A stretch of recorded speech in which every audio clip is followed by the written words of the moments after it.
Saturday evening, I sit by the phone, trying to call you, cause I'm sorry, I have this J.J. Johansson song stuck in my head, and I thought I would exorcism it. Exorcism it? Is that a word? It's a great song. You should check out J.J. Johansson. So I've been sick for about 30 days now. So that's why my videos are a little bit low energy, but I went climbing. I feel like a game show host holding this. So I thought of 7 things that are making me a better climber as a beginner. Side training, like doing other kind of training than just climbing, doing exercises, pistol squat, push-ups, gymnastic rings, chin-ups. This is definitely something I wasn't doing that much at the beginning. I thought that climbing was enough for me to get better. Just climbing will make you a better climber to a certain level, but at some point you have to work out those little tiny muscles that you didn't know you had. Warm up. Today, the climbs are going to be very different because it was a competition here. So it's really not beginner friendly today. It's going to be interesting to see how many we can do. So at the beginning, I wasn't warming up that much. And I hurt myself a couple of times really bad. They say live and learn, at least we live. Sometimes we learn. Yeah, sometimes we learn. Warming up is definitely something that if you're a beginner climber, you should definitely not skip. So it's always a little bit of a warm up off wall, but I do prefer doing it on the wall with easier ones. Oh yeah, and I've been using this liquid chalk. It's not that great. I don't see the point. And if you have little bubbles on the fingers, don't use that. Not alcohol free. Warming up on easier boulder like this V2 is just great to twist your body, kind of take maybe weird position, really stretch, full extension, without thinking so much of, you know, how you're gonna hold to the wall because it's like crimps or anything. These are big jugs, it's super easy. The declimb also, it's kind of good. I don't want to jump on my knees right away. This is a V3 slab. Slabs aren't my strongest suit. As you can see right now, I'm a little bit confused on where to go. And that takes me to my point number 3, studying. And what I mean by studying is just trying to look at the boulder and trying to read where to go and how to do it. And also studying like every day. Well, one might say I'm a little bit obsessed, but I've been looking at all the World Cups and really looking at what they do. I mean, given these are amazing athletes, but I think it's really helping me looking at better climber. Studying the sport, I think, is a great way to improve yourself. This also was quite easy. I thought it was going to be much harder than it was.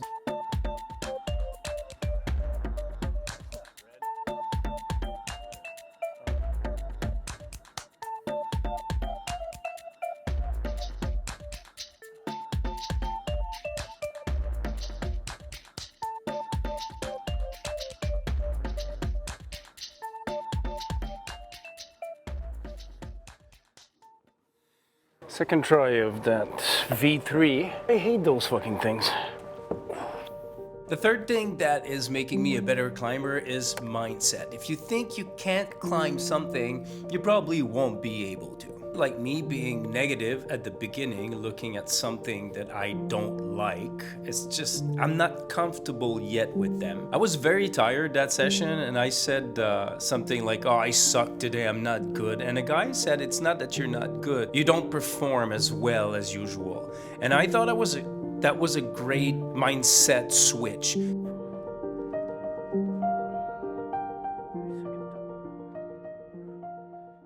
Number 4, listen.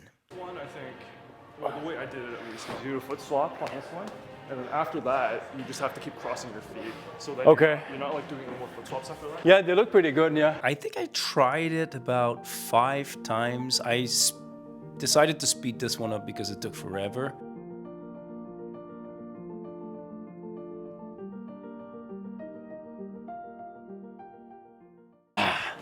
Yeah, I think I'll figure it out. I decided not to get too tired on that slab, to come back a little bit later. My strength took me to where I could go. Now it's all about technique. Yeah, 100%. I can't even figure out how you did that thing. So it's 1, 2.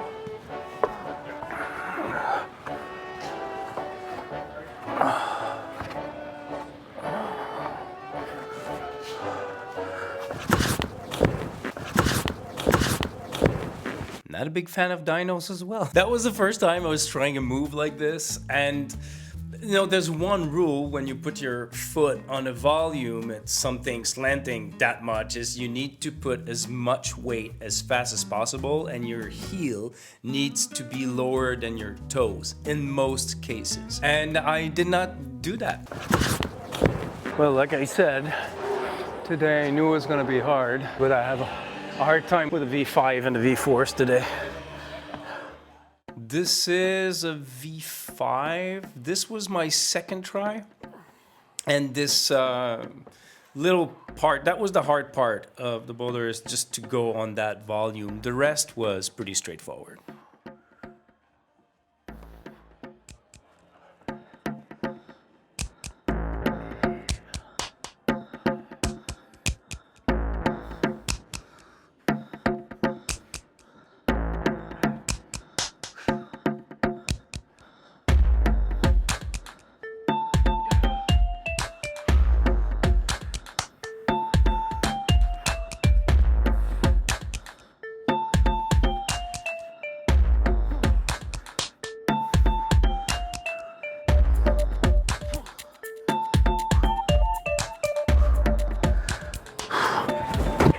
Fingers turn sweaty. Oh, the last 2 holds. Okay. Yeah, and then you against the wall. This one was a fun V4 with that little mantle to go up. I did got stuck a little bit on this part, so that's why I did cut a little bit of it, so you don't see me 25 seconds trying to figure this out. I always forget to remove my cap, and when it's hitting the wall, it makes it really annoying.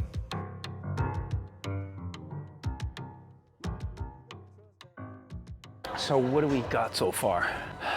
V5, V4. It is not an easy setup. Nothing that a good coffee can't fix. If I would have been in the competition, believe you me that I wouldn't have been qualified.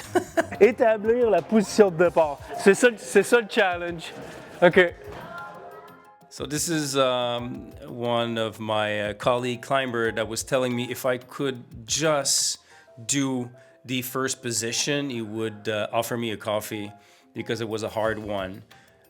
It was really, really hard, but as you see, I made it happen.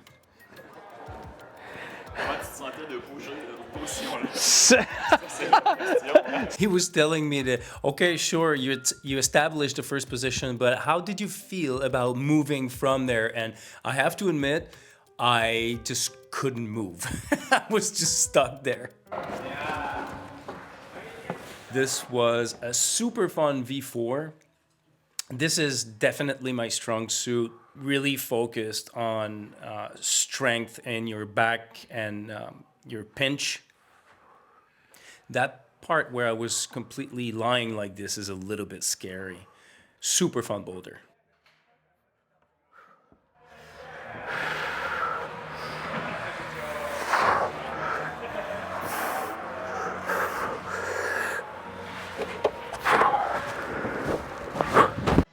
I think this was my 7th time trying this one. That was really, really, really not easy. The footholds were great. The only thing was there was practically nothing to hang on with your hand.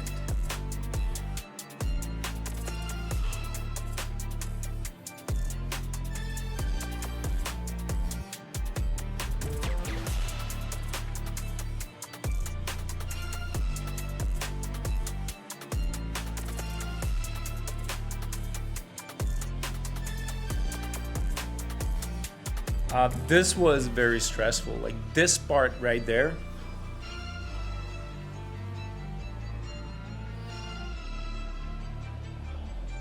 There's a lot of things going through my head. If you slip, your face is right in the wall.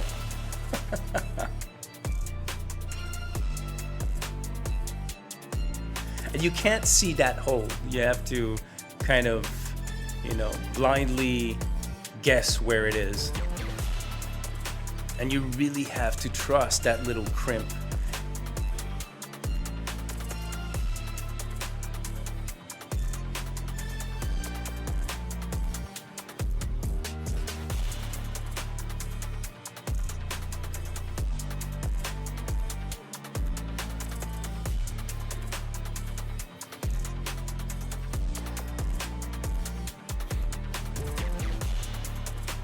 They put the real grade after, and it turns out that this was a V6.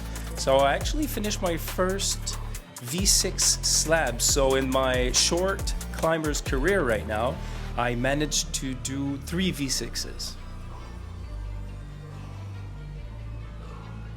That match felt really good.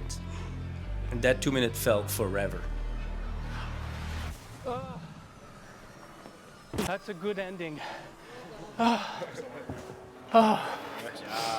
Thank you, thank you. That was stressful.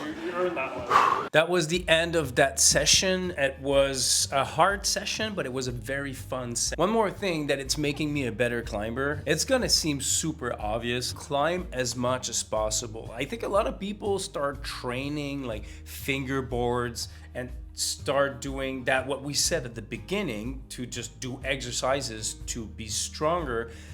Yes, it's a great point. However, if you climb only once a week, it's gonna be hard to become a better climber. Try to climb as much as it's physically possible for you, without hurting yourself, of course. And one last point, if you think you can't do it, and it's a grade over what you think you can do, just try it anyway. You could be surprised, maybe you'll make it happen. This slab, if it would have been quoted V6, I don't think I would have even tried it. Even if it's over what you think is your limit, just give it a shot. You never know. Thank you for watching, and I'll see you in the next one.